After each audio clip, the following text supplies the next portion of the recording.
Hey, what's up everyone? This is Anthony from Anthony's Customs, and for this review we are looking at the DC Universe Classics Captain Boomerang. One of you guys asked me to review this figure, and I don't think I ever did, so I'm happy to do it. It's actually one of the best DCUC figures that they ever made, so it's pretty nice to show you a figure that doesn't have too many things to complain about for a change.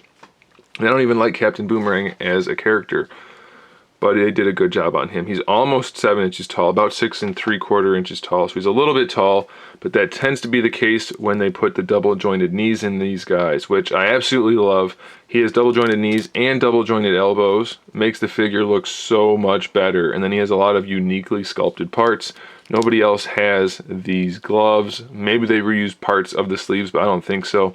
He's got his own jacket, he's got a scarf, he's got a really nice, unique head sculpt that looks just like the character. The sculpt work on that hat is awesome. Sculpt work on the face is awesome, and they sculpted and painted the stubble in his beard.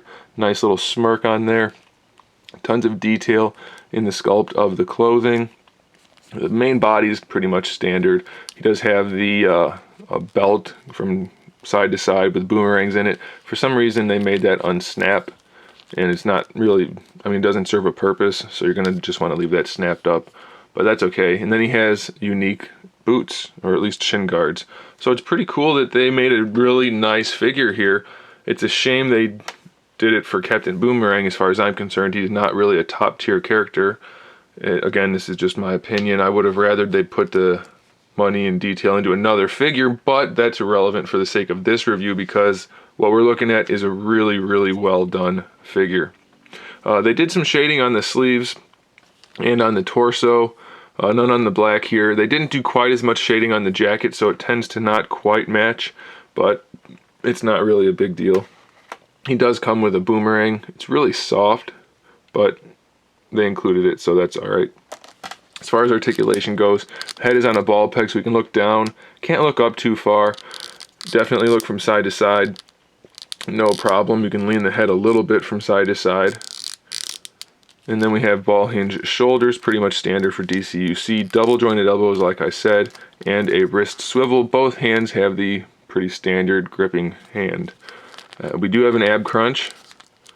It works well enough. You're not going to get a whole lot out of it with the jacket on there though, so I wouldn't worry about the ab crunch too much. There's only so much they can do. We have a waist swivel. Is it stuck?